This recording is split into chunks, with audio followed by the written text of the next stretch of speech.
जय महाराष्ट्र. मी कुमारी मानसी मनोज पवार, युवती सेना शिंदखेडा तालुका संघटिका, शिवसेना उद्धव बाळासाहेब ठाकरे पक्ष.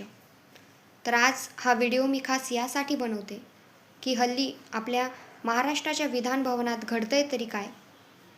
महाराष्ट्राचं विधान भवन हे मंदिर आहे. त्या मंदिरात जनतेचे प्रश्न उपस्थित व्हायला हवे, त्यावर चर्चा व्हायला हवी, पण होतंय तरी काय. जे आपले महाराष्ट्राचे लोकप्रतिनिधी आहेत ते नेमकं करतायत काय, असे प्रश्न प्रत्येक महाराष्ट्राच्या जनतेच्या मनात, प्रत्येक महाराष्ट्रीयन लोकांच्या मनात उभा राहत असेल.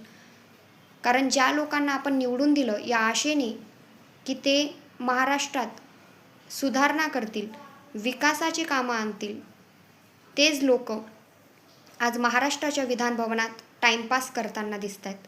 होय, टाईमपासच म्हणावा लागेल.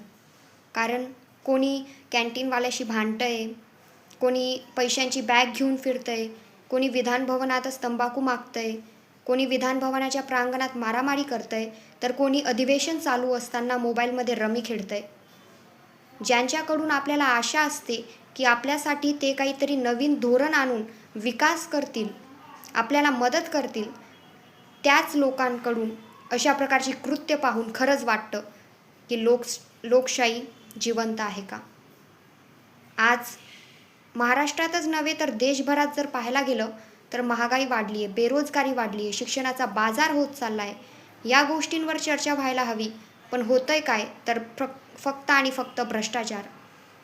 या भारतीय जनता पक्षाच्या सरकारने लोकांना डोक्याला हात लावण्याहून दुसरं काहीही सोडलं नाही आहे. शेतकऱ्यांच्या पिकाला हमी बाजार भाव मिळत नाही आहे, युवकांना नोकऱ्या मिळत नाही आहेत, ED, IT, CBIच्या धमक्या दिल्या जात आहेत. म्हणजे आता तर असा प्रश्न निर्माण झाला आहे की डेमोक्रेसी उरली आहे की नाही, का डिक्टेटरशिप आली आहे. कारण अशा प्रकारचं वातावरण बघून तर हेच वाटतंय. जो कोणी या भारतीय जनता पक्षाच्या विरोधात जातं त्याला ED, IT, CBI, पोलीसचे धमक्या दिल्या जातात. मग नेमकं सर्वसामान्य जनतेने जायचं तरी कुठे. जर लोकशाहीचे स्तंभच कोसळत असतील सत्तेच्या नशेत, अहंकारात, तर सर्वसामान्य जनतेने जायचं कुठे. आणि एकच प्रश्न उरतो की कोणावर अन्याय झाला तर न्याय मागायचा तरी कोणाकडे. कारण इलेक्शन कमिशन असो, सुप्रीम कोर्ट असो, सगळं काही त्यांच्याकडे, त्यांच्या बाजूने निकाल देतं. मग आम्ही अपेक्षा तरी कोणाकडून ठेवायची. हाच प्रश्न या सरकारला प्रत्येकाने विचारायला हवा. कारण जर आपण मागे हटलो तर हे हुकुमशाही आणल्याशिवाय राहणार नाही. भारतीय जनता पक्षाचा विरोध करा. धन्यवाद. जय हिंद, जय महाराष्ट्र.